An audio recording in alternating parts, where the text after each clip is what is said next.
নমস্কাৰ আপোনালোক সকলোকে পুনৰবাৰ স্বাগতম নসমাই মজিদ বন্ধুসকল বলগতে চাওক আজি 9টা গুৰুত্বপূৰ্ণ খবৰ। প্ৰথমটো খবৰ, কাইলৈ দেশত অনুষ্ঠিত হ'ব তৃতীয় পৰ্যায়ৰ নিৰ্বাচন আৰু নিৰ্বাচনৰ পূৰ্বে ভোটাৰ ৰাইজৰ বাবে এক গুৰুত্বপূৰ্ণ খবৰ আহিছে। এই সন্দৰ্ভত নিৰ্বাচনী আয়োগে দিছে জৰুৰী নিৰ্দেশনা। ভোটদান কৰিবলৈ যাওঁতে আপোনালোকে মানি চলিব লাগিব কেইবাটাও নিয়ম। ভোটাৰ ৰাইজৰ বাবে গুৰুত্বপূৰ্ণ খবৰ, নিৰ্বাচনী আয়োগে দিছে জৰুৰী নিৰ্দেশনা।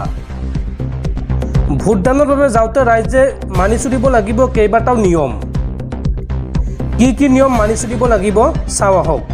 ভোটাৰৰ নাম ক্ৰমিক নম্বৰ বিয়ালৰ সৈতে পৰীক্ষা কৰিব লাগিব আৰু ভোটদানৰ বাবে নিৰ্দিষ্ট শাৰীতে থিয় হ'ব লাগিব ভোটাৰসকল। এবাৰত এজন ভোটাৰকহে প্ৰৱেশ কৰিবলৈ দিয়া হ'ব অনুমতি। প্ৰতিগৰাকী ভোটাৰে ভোটাৰ কাৰ্ডখন লগত ৰখাটো বাধ্যতামূলক আৰু ভোটাৰ কাৰ্ড নাথাকিলে গ্ৰহণযোগ্য পৰিচয় পত্ৰ লগত ৰাখিব লাগিব। ভোট কেন্দ্ৰৰ ভিতৰলৈ মোবাইল ফোন নিয়াত নিষেধাজ্ঞা জাৰি কৰা হৈছে আৰু ভোট কেন্দ্ৰৰ ভিতৰত আগ্নেয়াস্ত্ৰ নিবলৈও অনুমতি দিয়া নহ'ব। কোনো অকৰ্তৃত্বশীল ব্যক্তিক ভোট কেন্দ্ৰৰ ভিতৰত ফটো বা ভিডিঅ' ল'বলৈ দিয়া নহ'ব। ভোট কেন্দ্ৰৰ ভিতৰত ধূমপান নিষেধ আৰু এই সন্দৰ্ভত কোনো অভিযোগ থাকিলে আপোনালোকে ফোন কৰক 1950 নম্বৰত। পৰৱৰ্তী খবৰ, গুৱাহাটীৰ হাই ছিকিউৰিটি জন বিধায়ক আৱাসত চুৰি। বিধায়ক শ্বেৰমান আলীৰ পিয়াছৰ কোঠাত চুৰি। চোৰে নিলে পিয়াছৰ মেগজিনসহ 20 যায় সক্ৰিয় গুলী। লগতে নিৰাপত্তাৰক্ষীৰ পোছাকো লৈ গ'ল চোৰে।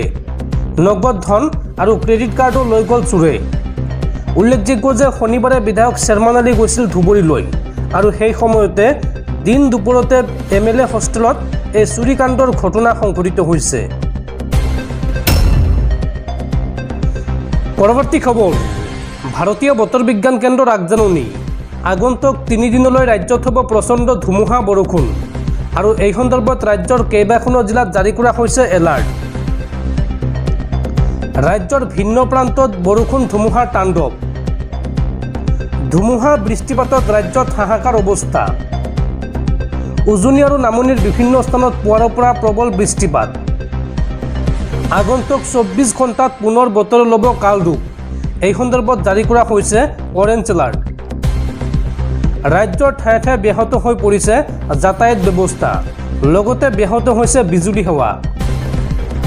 তীব্ৰ বেগত আহি আছে কাল ধুমুহা। ৰাজ্যৰ কেইবাখনো জিলাত য়েলো আৰু অৰেঞ্জ এলাৰ্ট জাৰি কৰা হৈছে। আগন্তুক 3 দিনলৈ ৰাজ্যত হ'ব মুখলধাৰ বৰষুণ। 8 মেলৈকে জাৰি কৰা হৈছে য়েলো আৰু অৰেঞ্জ এলাৰ্ট। এই সময়ছোৱাত প্ৰতি ঘণ্টাত 50ৰ পৰা 60 কিলোমিটাৰ বেগত আহিব ধুমুহা। এই কথা জনাইছে ভাৰতীয় বতৰ বিজ্ঞান কেন্দ্ৰই। বন্ধুসকল, তাৰপিছত 4 নম্বৰ খবৰটো জনোৱাৰ আগতে আপোনালৈ এটা সৰু ৰিকুৱেষ্ট, যদি তেওঁলোকে এইটো ভিডিঅ'ত লাইক কৰা নাই তেন্তে প্লিজ এটা লাইক কৰি দিয়ক আৰু এনেকুৱা ধৰণৰ নতুন ভিডিঅ' পাবলৈ চেনেলটো ছাবস্ক্ৰাইব কৰি কাষত থকা বেল আইকনটো প্ৰেছ কৰি ৰাখক।